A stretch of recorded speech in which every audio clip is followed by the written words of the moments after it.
सभी प्यारे दोस्तों को नमस्कार। साथियों, कैसे हैं आप सभी लोग? उम्मीद करते हैं बढ़िया होंगे, अपनी तैयारी में लगे। आज जो हम दिल्ली पुलिस 2023 की आंसर की का सॉल्यूशन कर रहे हैं, जैसा कि सभी को पता है, बहुत सारे साथी कमेंट कर रहे हैं कि मुझे एक शिफ्ट डेली चाहिए, तो हम एक शिफ्ट डेली डालने का प्रयास करें। तो आंसर की 15 नवंबर 2023 वाली हम सॉल्व करें। इसमें हम फर्स्ट शिफ्ट का सॉल्यूशन करेंगे। तो हम 14 तारीख से हमारा एग्जाम स्टार्ट होगा, तो 14 तारीख की हमने तीनों शिफ्टें कंप्लीट कर दी हैं। अगर आपने नहीं देखी है तो उनकी प्लेलिस्ट बना दी है। आप चैनल की प्लेलिस्ट में जाएंगे तो बहुत सारा सॉल्यूशन मॉक टेस्ट के मुताबिक RWA की ऐप से और बहुत सारी चीजें आपको नजर आएंगी, तो वहां से आप अपनी कंप्लीट कर सकते हैं। देखो, एग्जाम एक दिन में 3 शिफ्टों में कराया जाता है, तो 14 की हमने पहली और दूसरी और तीसरी शिफ्टें कंप्लीट कर ली। इसके बाद हम 15 की फर्स्ट शिफ्ट पर पहुंच चुके हैं। अगर आपने ये शिफ्टें नहीं देखी तो इनको अवश्य देख लीजिएगा, बहुत सारा को यहाँ से फायदा देखने को मिलेगा। तो इसमें हम बिना टाइम वेस्ट किए पहले प्रश्न की तरफ बढ़ेंगे दोस्तों, ठीक। तो जो भी साथी ऐसी वीडियो देखना चाहते हैं आने वाले समय, अंकित सर के ऐप से रिलेटेड मॉक टेस्ट का सॉल्यूशन भी दिल्ली पुलिस का हम डालते हैं, जो वीकली मॉक टेस्ट आता है, बहुत जल्दी डालने का प्रयास करते हैं। तो उसकी भी प्लेलिस्ट बनी है, बहुत सारे साथी वहां से देख रहे हैं और बहुत सारे साथी सपोर्ट भी कर रहे हैं।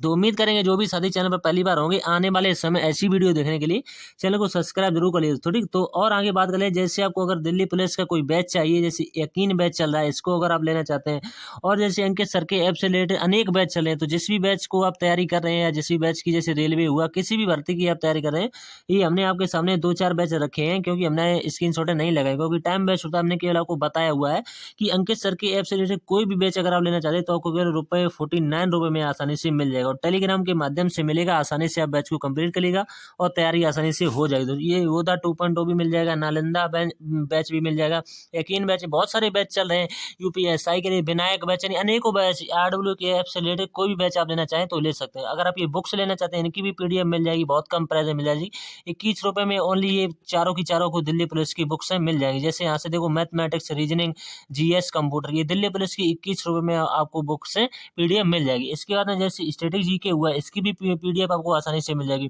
और आगे बात कर लेते हैं 2026 के लिए कर्मा बैच आने वाला है, ये भी बहुत जल्द आपको मिलने वाला है, ठीक।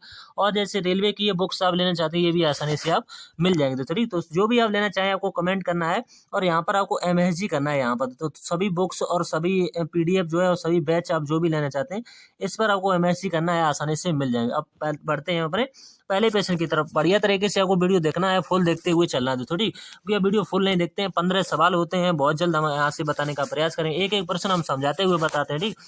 एक वस्तु की कीमत में 20% की कमी की गई और मूल कीमत को वापस लाने के लिए नई कीमत में कितनी वृद्धि करनी होगी? देखो, 20% की फ्रैक्शन वैल्यू पकड़ा करो हमेशा, तो 20/100 लिखा करो, ठीक। 20/100 तो 20 से कम 20 और 20×5 100 दोस्तों, ठीक। अब मान के चलिए कमी कर रहे हैं, तो 5 से कितनी हो रही है? 5 से 4 हो रही है। अब हमें सवाल में क्या, मूल कीमत को वापस लाने का हमें 4 से 5 करना पड़ेगा, ठीक। 4 से 5 सवाल में करें, ठीक। तो मूल कीमत को वापस लाने की नई कीमत में कितनी वृद्धि करें? तो नई कीमत अब हमारी ई होगी, तो इसमें कितने की वृद्धि हो रही है? देखो, यहाँ से 1 की हो रही है, किससे हो रही है? 4 से हो रही है। परसेंट है, पूछा वो इंटू का 100 कर दीजिए, ठीक। अब कटेगा तो 4 से कटेगा कितनी, और 25 बार, तो 25% कहीं दे रखा है, तो 25% ऑप्शन नंबर 3 में दे रखा है, तो 25% वाला ऑप्शन आपका बिल्कुल सही जवाब हो जाएगा, ठीक। तो उम्मीद करते हैं इतने आसान तरीके से आपको समझा देते हैं। फिर भी अगर आपको समझ नहीं आता तो बहुत सारे साथी कमेंट करते हैं, फिर भी उन्हें बताने का प्रयास किया जाता है, ठीक। तो इसमें कोई नहीं, केवल परसेंट को पकड़ना था और पूरी लैंग्वेज लिखी हुई थी, ठीक।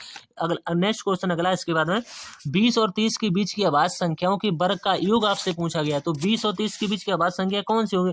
तो 20 के बाद में 21 तो नहीं होगी, क्योंकि ये 7 और 3 से कट जाती है। 22 भी नहीं होगी, 23 होगी इसके बाद में, ठीक। 23 होगी, 24 नहीं होगी, 25 नहीं होगी, 26 नहीं होगी, 27 नहीं होगी, 28, अब सीधा 29 होगी। तो यही इनके बीच की संख्या रहने। अब इनका आपको वर्ग करना, तो इनका वर्ग कर दीजिएगा, ठीक। इनका वर्ग कीजिएगा, जो भी सवाल में कहा गया है। तो 23 का वर्ग कीजिएगा तो हो जाएगा 529 आएगा, ठीक। 23 का आ जाएगा 529, हमसे इनका योग पूछा होगा तो प्लस लगेगा। 29 का करिए तो कितना आएगा? 841 हो जाएगा, तो इनका योग कर दीजिएगा। तो इनका योग करिएगा तो लास्ट में 0 आएगा, तो सब में 0 आएगा, तो लास्ट में 0 आएगा, तो 1370 इसका राइट आंसर होगा, ठीक। अब इनका योग आप आसानी से कर सकते हैं, ठीक। तो ऑप्शन नंबर दूसरे वाले में दे रखा। अब नेक्स्ट अगला सवाल इसके बाद में, एक निश्चित राशि साधारण ब्याज पर 3 वर्ष के लिए 4% और अगले 4 वर्ष के लिए 8% और 7 वर्ष के बाद की अवधि के लिए 12% वार्षिक पर उधार दी जाती है। यदि 11 वर्ष की अवधि के लिए साधारण ब्याज जो है 27,600 है, तो राशि की गणना आपको रुपए में बतानी है। तो वीडियो आपको फुल देखते हुए चलना है, थोड़ी, तभी आपको चीजें समझ में आएगी। अब देखो यहाँ से किस तरह से करना है। तो यहाँ से हमें 3 वर्ष का समय दिया हुआ था, ठीक। 3 वर्ष का, यहाँ से 4 वर्ष का, यानी 4% हमें यहाँ से दर लगानी। तो ओवरऑल दर यहाँ से कितनी लगेगी? 12% की लगेगी, ठीक। अगले हैं जो 4 वर्ष जो दे रखे, इनके लिए दर कितनी दे रखी? 8% की दे रखी। तो यहाँ से ओवरऑल दर निकलेगी कितनी?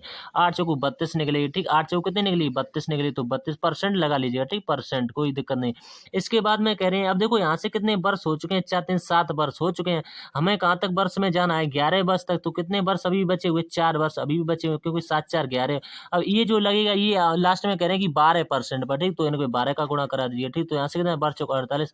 अब परसेंट को जोड़ लीजिए। ओवरऑल जो हमारे हिसाब से सीआई की परसेंट निकलेगी, यानी एसआई की सिंपल इंटरेस्ट की, वो क्या निकलेगी, 92% निकलेगी।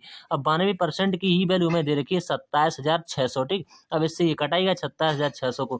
तो यहाँ से देखो ये कितनी बार कटेगा, इसको कटाएगा, इससे ये कटेगा शायद 3 बार कटेगा। तो 3 बार यहाँ से आ जाएगा 300। और हमें क्या बताना, हमें 100 पार्ट की वैल्यू, बस इसका 100 में गुणा और कर, तो 30,000 जो है इसका राइट आंसर निकल के आ जाएगा, ठीक। 30,000। तो उम्मीद करते हैं आपको इतने आसान तरीके से बता दिया, आपको समझ में आ गया होगा, ठीक। अब नेक्स्ट क्वेश्चन, अगला सवाल इसके बाद में क्वेश्चन नंबर देखते हैं चौथा। उस गोले का व्यास कितना होगा जिसका पृष्ठीय क्षेत्रफल दिया हुआ है 2500 पाई सेंटीमीटर स्क्वायर। अब देखो पृष्ठीय क्षेत्रफल क्या होता है इसका, 4 पाई आर स्क्वायर होता है। तो इसी की वैल्यू दे रखी है, तो लिख दीजिएगा कितनी दे रखी है, 2500 पाई दे रखी है, ठीक। 2500 पाई बराबर में किसके होगा, 4 पाई आर स्क्वायर के बराबर में होगा, ठीक। 4 पाई आर स्क्वायर। अब देखो पाई से पाई कैंसिल, 4 से कटेगा, इससे ये कितनी बार कटेगा, 625 बार कटेगा। तो 625 बार किसके बराबर में होगा, आर स्क्वायर के बराबर में। अब इससे ये स्क्वायर हटाएगा, इस पर रूल लगाएगा, तो आर बराबर क्या निकलेगा, ये 25 का होता है, 25 बराबर आर। लेकिन हमसे क्या पूछा, हमसे पूछा हुआ है व्यास। तो व्यास जो होता है वो त्रिज्या का 2 गुना होता है। तो 25 का 2 गुना कितना बैठेगा, 25 का जो 2 गुना बैठेगा वो 50 बैठेगा। तो 50 वाला आपका ऑप्शन बिल्कुल सही जवाब हो जाएगा, ठीक। अब अगला सवाल इसके बाद में क्वेश्चन नंबर देखो 5 किस तरह से बनेगा। दिया हुआ है कि यदि 20 सेंटीमीटर त्रिज्या के एक ठोस गोले को समान त्रिज्या की 8 ठोस गोलाकार गेंदे में डाला जाता है, दोस्तों गेंदों में डाला जाता है, तो प्रत्येक गेंद की त्रिज्या आपसे पूछी पाई बराबर 22/7 का उपयोग आपको करना है। अब देखो कोई चीज किसी में डाली जाती है तो दोनों के आयतन इक्वल होने चाहिए। अब देखो इसका आयतन कितना होता है, 4/3, ठीक। 4 यहाँ से 3 लिखेंगे, ठीक। 4/3 और पाई आर क्यू, यानी आर हम यहाँ पर कैपिटल रखेंगे, ठीक। आर क्यू बराबर यहाँ से एन हम मान लेंगे संख्या उसकी, ठीक। एन इंटू का यहाँ पर भी करेंगे 4/3 पाई, यहाँ पर स्मॉल आर क्यू करेंगे, ठीक। अब यहाँ से क्या क्या कट रहा है उसको काट दीजिएगा, तो इससे ये पूरा पूरा कट जाएगा, ठीक। अब जो बचा हुआ उसका मान रखिएगा। अब यहाँ से आर क्यू कितना दिया हुआ, तो 10 इंटू का 10 3 बार करना पड़ेगा, ठीक। 10 इंटू का 10। यहाँ से हमें किसकी वैल्यू दे रखी है, यहाँ से रखिएगा किसका दिया हुआ है, एन कितना दिया हुआ 8, तो 8 इंटू का कर दीजिएगा, आर क्यू की वैल्यू बतानी है। अब इससे ये पूरा पूरा कितनी बार यहाँ से कट जाएगा, देखो इससे ये पूरा पूरा यहाँ से इसका मान जो दिया हुआ था ये 20 दिया हुआ था, ठीक है। हमने यहाँ पर काट के लिख दिया, ये 20 दिया हुआ था, तो 20। अब इससे कितनी कितनी बार कटेगा, यहाँ से देखो इतनी 10 बार कटेगा, ठीक। 10 बार कटेगा, तो यहाँ से 10 का क्यू नहीं हो जाएगा, ये 10 का क्यू, तो ये क्यू आर क्यू के बराबर में हो जाएगा, ठीक। आर क्यू, तो आर बराबर यहाँ से कितना निकलेगा, 10 निकलेगा, क्योंकि 10 का क्यू कितना होता है, 1000 होता। तो 10 वाला ऑप्शन आपका सही जवाब होगा। अब नेक्स्ट क्वेश्चन अगला सवाल है, 4 संख्याएं दे रखी का लघुत्तम और समवर्तक आपसे पूछा गया। अब देखो हमें संख्या मिली है 72। अब 72 को हम तोड़ेंगे किसमें, 9 और 8 में तोड़ेंगे, ठीक। 9 और 9 का मल्टीपल होता है अंकों का आयोग। अब देखो अंकों का आयोग अगर ये कट रहा होगा तो संख्या भी कट रही होगी, इसको काटेगा। 5 2 7 नहीं करता है 9 से, ठीक। और यहाँ पर 5 5 10 2 12 नहीं करता है 9 से, ठीक। यहाँ पर देखिए 5 2 7 2 9 9 से कट जाता है। यहाँ पर देखिएगा ये 9 से कट रहा है, 5 2 7 2 9। और हमें 8 का डिविजिबिलिटी रूल देखना है, तो 8 का होता है लास्ट के 3 अंक। अब देखो लास्ट के 3 अंक ये कहीं कट रहे हैं, तो ये वाला नहीं होगा, केवल ऑप्शन नंबर तीसरे वाला। इस तरह से आप कम टाइम में इस तरह से मल्टीपल दे करके आंसर को लगा सकते हैं, ठीक। अब नेक्स्ट अगला सवाल इसका है, एक ट्रेन एमन सुरंग के पास पहुंचती है। सुरंग के अंदर एक कुत्ता एक ऐसे बिंदु पर स्थित है जो एमन प्रवेश में एमन की 2/5 मापी गई दूरी है। जब ट्रेन सीटी देती है तो कुत्ता दौड़ता है, और यदि कुत्ता सुरंग के प्रवेश द्वार एम की ओर बढ़ता है तो ट्रेन के कुत्ते से ठीक प्रवेश द्वार एम पर मिलती है। यदि कुत्ता निकास एन की ओर बढ़ता है तो ट्रेन कुत्ते को ठीक निकास एन पर मिलती है। कुत्ते यानी कुत्ते की चाल और ट्रेन की चाल का रेशियो आपसे पूछा गया, दोनों का रेशियो पूछा गया। अब देखो इस सवाल को बनाने का क्या तरीका है, मान लीजिए ये एम एन कोई सुरंग है दोस्तों, बाई डायग्राम समझिएगा यहाँ से, ठीक। ये एम एन कोई सुरंग है दोस्तों, ठीक। और दूरी जो होती है किसके प्रोपोर्शनल होगी, जी एस यानी कि इसके समानुपाती होगी दोस्तों, ठीक। यानी कि इसके, ठीक। अब यहाँ से एम, अब देखिएगा यहाँ पर मान लीजिए कोई डॉग है दोस्तों, यहाँ पर मान लीजिए कोई डॉग है। अब ये इतनी दूरी बची हुई है, ये टोटल कितनी है, 5 मान के चलिए। 5 सवाल में इससे 2/5 है, तो ये इसका इसमें मान लेते हैं, तो 5 है, तो 5 का 2/5 कितना होगा, 5 की टोटल 5, तो ये बची हुई 2 होगी दोस्तों, ठीक। यहाँ से 2। अब उनसे पूछा हुआ है डी और टी पूछा हुआ, तो देखो एक बार रेशियो क्या बनेगा, एक बार दोनों को जोड़ दीजिएगा, तो यहाँ से रेशियो क्या बनेगा, 5:1 बनेगा। तो 5:1 ऑप्शन नंबर दूसरे में दे रखा, ठीक। अब नेक्स्ट क्वेश्चन अगला सवाल इसके बाद है, एक वस्तु की कीमत 2 वर्षों में 25% बढ़ाई जानी है। इस वर्ष जो है कीमत 120 से बढ़कर 140 हो जाती है। तो बताइए कि अगले वर्ष में प्रतिशत वृद्धि कितनी होती है? देखो परसेंट में वृद्धि बतानी है। अब देखो किस तरह से बनेगा। तो 120 में हमें कितने की वृद्धि कर देनी है? 120 में हमें कर देनी है 25%। तो 125 बटेगा 100 हो जाएगा। ठीक, 125 बटे अब कटाएगा 25 पंचे 125, 25 चौको 100, तो 4 से कटा दिया, 4 तो ये 12 हो जाएगा, जीरो यहाँ से। तो 3 पंजे 15, यहाँ से कितना निकल आएगा? 150 निकल गया जाए। ठीक, अब 140 से बढ़कर के कितना हो गया? 150 हो गया। तो कितने की वृद्धि हुई है? मान के चलिए 0 से 0 कट जाए, 1 यानी 14 से 15 हुआ, तो 1 की वृद्धि हुई किससे? 14 से। परसेंट में पूछा हुआ इंटू 100 कर दिया। तो 100/14 का मतलब ही होता है 7.14। ठीक, अब नेक्स्ट अगला सवाल इसके बाद में, निम्न में से कौन सा सबसे छोटा अनुपात है? देखो सबसे छोटा, जब भी ऐसा सवाल है तो आपको बटे में ले लेना है। तो पहला रेशियो लिखा है 17/25 होता है। ठीक, अब इसके बाद में दिया हुआ है 7/21। ठीक, 7/21। इसके बाद में दिया हुआ है 15/20 दिया हुआ। ठीक, 15/20। इसके बाद में दिया हुआ है 21/25। इसको बहुत सारे बच्चे आसानी से कर सकते हैं, क्योंकि वो देखेंगे सबसे छोटा क्या है, तो वो सबसे छोटा उनको 7 लग रहा है, तो 7 लगा देंगे, तुक्का में उसका सही चला जाएगा, वो आंसर भी वही है। और देखो इसको घटाइए, 7 और 7 21 हो जाएगा। ठीक, 3 से कटाइए, किससे? 5 से कटेगा, तो 5 से 15 और 5 को 20 हो जाएगा। अब ये नहीं कटेगा। अब इसका इसमें भाग दीजिएगा, तो यहाँ से भाग देंगे लगभग 0.07 बार में जाएगा। इसका दीजिएगा तो 0.3 बार जाएगा। ठीक, इसका दीजिएगा 4 बार, तो इसका कितना यहाँ से 0.7 बार जाएगा। ठीक, यहाँ से कोमा लगा दीजिएगा। 25 में 21 का यहाँ से 0 दशमलव लगाएंगे, 0 कितनी बार जाएगा?